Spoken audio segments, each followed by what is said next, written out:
Yesu n'umwami. Igice cy'ijana na 14.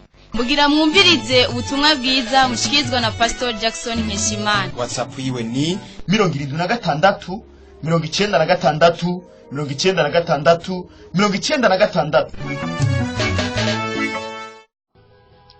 Kandi wibuke ko wama wisonzesheje kenshi ugasaba Imana ko igwishura, ugasaba Imana ko yokugirira neza, ariko ni kenshi cyane utigeze wishurwa. Kandi ribanga ntabwo wari wigeze urimenya ko utishurwa ku mpamvu z'uko utarigera uharira wa wundi. Yarakugiriye nabi nivyo mugabo wowe nawe ku nyungu zawe, kugira ngo nawe uharigwe, kugira ngo nawe wumvigwe amasengesho yawe, ni cyambere na mbere utegerezwa guharira. Buriya guharira ni ikintu kimeze nk'umutwaro ubuvuyeko. Kudaharira nako kimeze nk'umutwaro ubukumeremereye mu mutima. Uko uzobona naka niko uzokumva umwase, uko uzobona naka niko uzokoma wibuka cya kibi yagukoreye, ugakubita urutoke ukumva ubabaye cyane. Wa wundi nyene kukugirira cya kindi, hari n'igihe ashobora kuba atakikibuka, hari n'igihe ashobora kuba byibuka mugabo ntaba bineze kuko ni inkozi y'ikibi. Wowe nawe wategereza gusenga, wategereza kwegera Imana. Byanse kubera iki? Kuko uguma wumva umenga ntushobora gusenga, uguma wumva nubwo wosenga Imana ntishobora kukumva.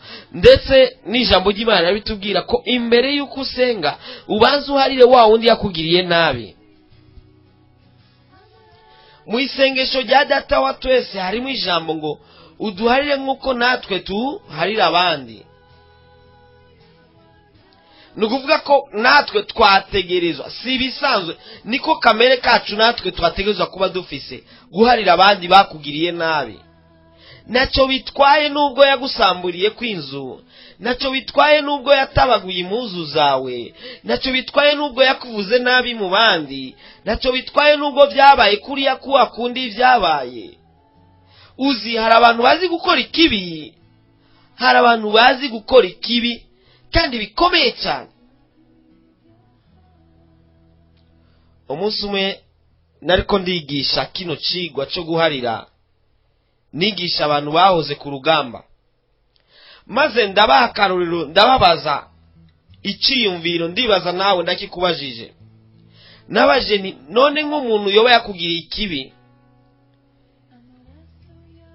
afata ku nkuvu mushikawe na mama wawe na nyogosenge wawe mu maso yawe, maze acayica papa wawe n'abahungu babiri muvukana, kandi yabikoze uramuzi. Maze ikindi gihe rero hakagera ikindi gihe heze nk'iminsi nk'amezi, agaca huri mu ijoro saa 8 y'ijoro, nawe ufise ububasha muri nk'abagabo 10 na wari umwe, cyangwa agaca ngaho ni wowe ufise, ni wowe ujeje umutekano muri ako karere, aciye mu ishamba. Umuhana wa mbere uri ku kilometero 1 cyangwa ibirometero 2, nawe ufise inkoho, nawe ariko araharengana yaborewe, nanashoboye no kwiruka ngo aguhunge. Mbega ho vyifatamo gute? Inyishura zumva.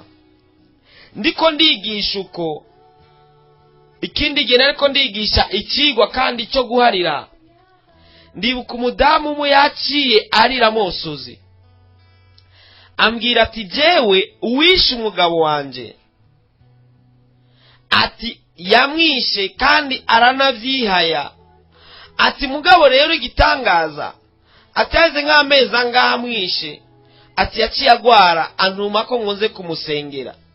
Aturavyumva nawe uko nari kuvyiyumvamo nanje.